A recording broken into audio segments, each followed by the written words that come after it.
Il y a des jours où tu souris, mais à l'intérieur tu te sens vide.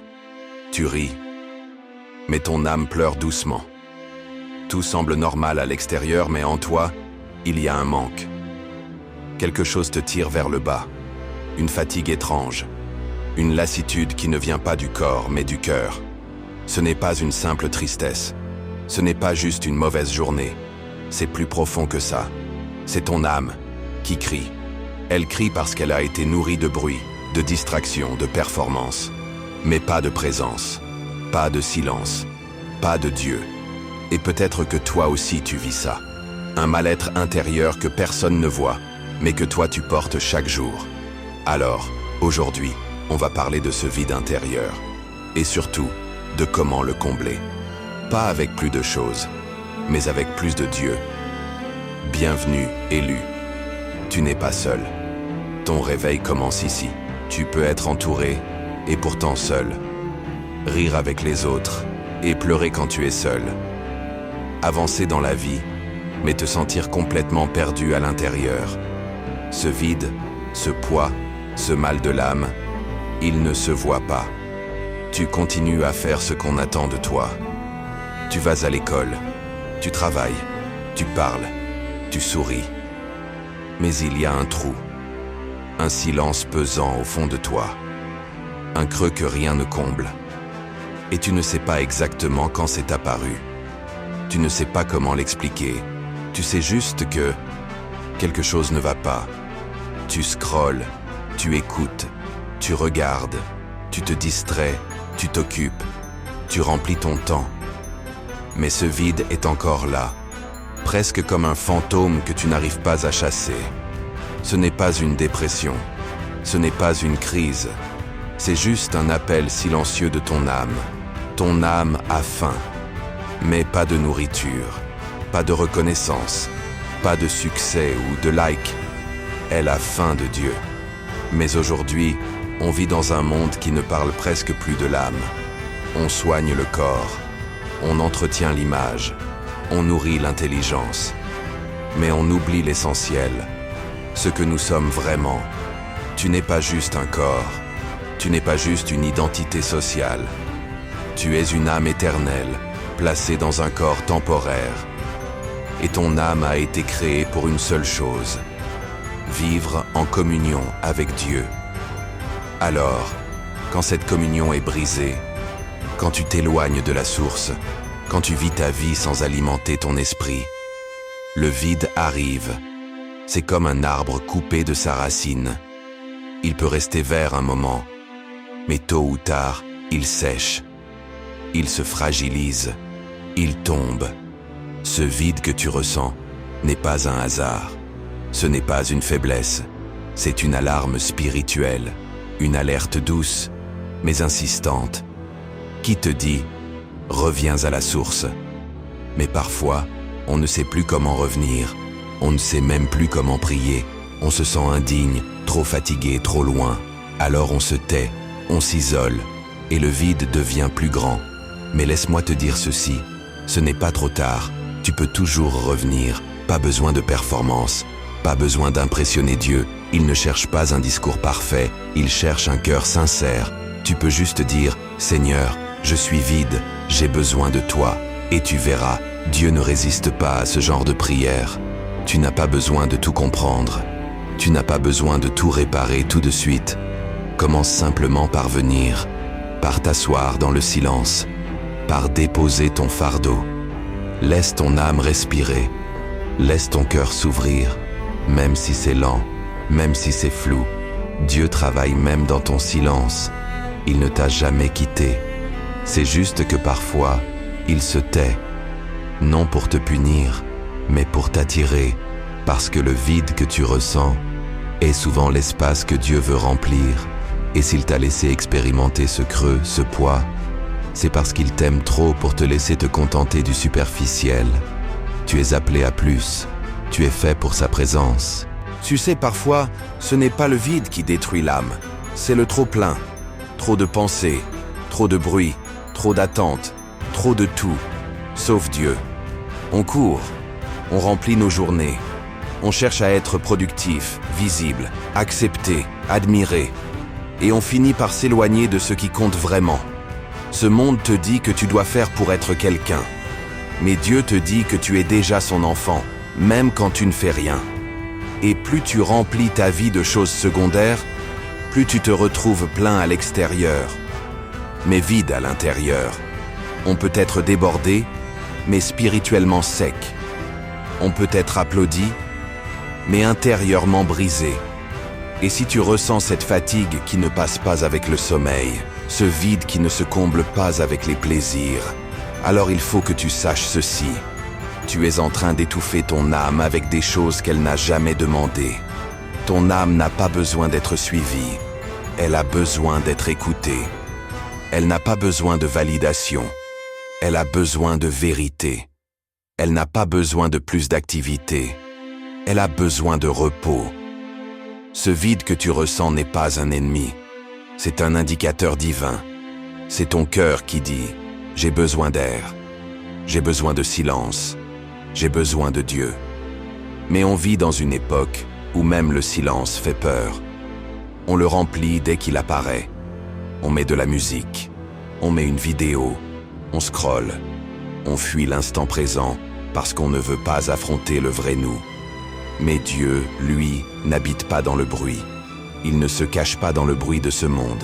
Il parle dans le silence, dans la paix, dans l'espace intérieur que tu oses lui ouvrir. Regarde la Bible. Dieu a souvent parlé dans le désert, pas dans la foule, pas dans l'agitation, mais dans le calme du rien. Élie, quand il fuyait, n'a pas entendu Dieu dans le vent puissant, ni dans le tremblement de terre, ni dans le feu, mais dans un murmure doux et léger. Et peut-être que toi aussi tu cherches Dieu dans l'extraordinaire, mais il t'attend dans le simple, le discret, le silencieux. C'est dans l'espace vide que Dieu descend. C'est dans l'instant offert que sa voix se fait entendre, mais tu dois lui faire de la place. Et ce n'est pas facile, je le sais, parce qu'au début, le silence te confronte à toi-même. Il t'oblige à regarder ce que tu fuis, à reconnaître ce que tu caches. Mais c'est justement là que commence la vraie guérison. Ton âme ne guérira pas par accident. Elle ne se remplira pas automatiquement. Elle a besoin d'un choix. Le choix de fermer la porte. Le choix de t'asseoir. Le choix de respirer et écouter. Et c'est peut-être dur au début, parce que tu n'entendras rien. Tu n'auras pas toujours une voix du ciel. Mais reste, parce que Dieu ne travaille pas toujours en te parlant. Parfois, il te transforme simplement en étant là, comme un père qui reste assis à côté de son enfant blessé. Il ne parle pas, il ne répare pas tout de suite, mais il est là, et sa présence seule suffit. Dieu est comme ça. Il vient dans ton silence. Pas pour te donner des réponses, mais pour te donner sa paix. Et cette paix ne s'explique pas. Elle se vit, elle se reçoit. Elle ne dépend pas des circonstances. Elle vient quand ton âme retrouve sa maison. Et c'est là, dans ce lieu caché, que tu commences à respirer différemment, à penser autrement, à voir la vie avec un autre regard. Non pas parce que tout a changé à l'extérieur, mais parce que toi, tu as changé à l'intérieur. Et ce changement commence toujours par un retour à Dieu. Pas par peur, pas par devoir, mais parce que ton âme en a besoin. Tu n'as pas été créé pour vivre loin de lui. Tu n'as pas été façonné pour t'agiter dans le vide. Tu es fait pour sa présence. Et tant que tu ne reviendras pas là, quelque chose manquera. Pas parce que Dieu te punit, mais parce qu'il te manque. Il te manque comme l'air manque à un nageur sous l'eau. Il te manque comme le repos manque à un cœur épuisé. Alors, fais de la place. Fais un peu de vide autour de toi. Éloigne-toi du bruit. Et entre dans le lieu secret, là où l'âme s'ouvre, là où Dieu attendait déjà, là où le vrai toi rencontre le vrai lui. Élu, écoute bien ceci. Ce vide que tu ressens n'est peut-être pas une malédiction. Il est peut-être en réalité un appel sacré. Et si ce vide n'était pas contre toi, mais pour toi? Et s'il n'était pas le signe de l'abandon de Dieu, mais le signe que Dieu t'appelle plus près? Tu vois, parfois, Dieu permet le vide pour nous détacher, pas pour nous punir, mais pour nous ramener à la source. Parce que tant que ton cœur est rempli de tout, tu n'as plus de place pour lui. Dieu n'est pas un supplément. Il n'est pas un plus dans ton emploi du temps. Il est la source. Il est le souffle. Et il est jaloux de ton cœur. C'est pour ça qu'il permet parfois des saisons de sécheresse. Des saisons où tu as l'impression que tout s'écroule. Des saisons où tu as tout. Mais tu n'es toujours pas comblé. Parce qu'il t'aime trop pour te laisser construire ta vie sur des fondations fragiles. Dieu sait ce que tu ignores encore. Il voit ce qui est en train de mourir en toi, même si tu continues à sourire. Alors il te conduit dans des lieux déserts, pas pour t'y abandonner, mais pour y rencontrer ton cœur. Regarde dans la Bible. Combien de fois Dieu a-t-il utilisé le désert pour parler? Israël a été formé dans le désert. Moïse a été transformé dans le désert. Jésus lui-même a été conduit par l'Esprit dans le désert. Et toi, tu crois que ton désert est une erreur? Non. C'est un passage sacré, un lieu de dépouillement, un lieu où tu perds beaucoup, mais où tu retrouves l'essentiel. Parce que dans le vide, tu réalises que tout ce que tu pensais te combler ne suffit plus. Et c'est là que le vrai miracle commence. Quand tu arrêtes de chercher ce qui brille et que tu te tournes vers ce qui restaure, ton âme ne sera jamais satisfaite avec ce monde, parce qu'elle a été créée pour un autre royaume. Et tant que tu essayes de combler ton vide avec les choses de ce monde, ce vide grandira, parce que rien ici-bas n'a été conçu pour nourrir l'éternité qui est en toi. Tu peux voyager, tu peux réussir, tu peux posséder, mais si Dieu n'est pas là, il y aura toujours une partie de toi qui pleure. Et parfois, c'est seulement quand tu es brisé que tu peux enfin entendre. C'est quand tu es au sol que tu lèves enfin les yeux vers le ciel, parce que le bruit t'a éloigné, mais le silence te rapproche. Alors oui, Dieu peut te conduire dans une saison où tout est flou, où les portes se ferment, où tu perds ce que tu pensais garder. Mais ne confonds pas discipline et rejet. Ne confonds pas silence et absence. Dieu n'a pas besoin de parler pour agir. Parfois, il t'enseigne dans le silence. Tu sais pourquoi? Parce que c'est dans ces moments-là que ton cœur devient sincère, que tes prières ne sont plus religieuses, mais réelles, que ton adoration ne vient plus de la bouche, mais du ventre. Le vide t'enlève le masque. Le vide t'arrache les faux semblants. Le vide te met à nu. Et c'est là que Dieu bâtit l'homme ou la femme que tu es appelé à devenir. Tu veux sa puissance, tu veux sa direction, tu veux son feu. Alors accepte aussi son processus, car le feu descend dans les cœurs vides, pas dans ceux qui sont pleins d'eux-mêmes. Et peut-être que tout ce que tu vis en ce moment n'est pas la fin, mais le début. Le début d'un réveil. Pas un réveil bruyant, mais un réveil intérieur. Un réveil de l'âme. Un réveil de ta vraie identité. Un réveil de ta foi, loin des projecteurs. Parce que Dieu forme toujours ses élus dans l'ombre. C'est dans le secret que tu reçois. C'est dans l'humilité que tu es équipé. C'est dans le silence que tu deviens sensible. Et quand tu ressortiras de cette saison, tu ne seras plus le même. Tu seras plus profond, moins agité, plus attentif, moins dépendant du regard des autres. Parce que tu auras découvert quelque chose que rien ni personne ne pourra plus t'enlever, la présence de Dieu en toi.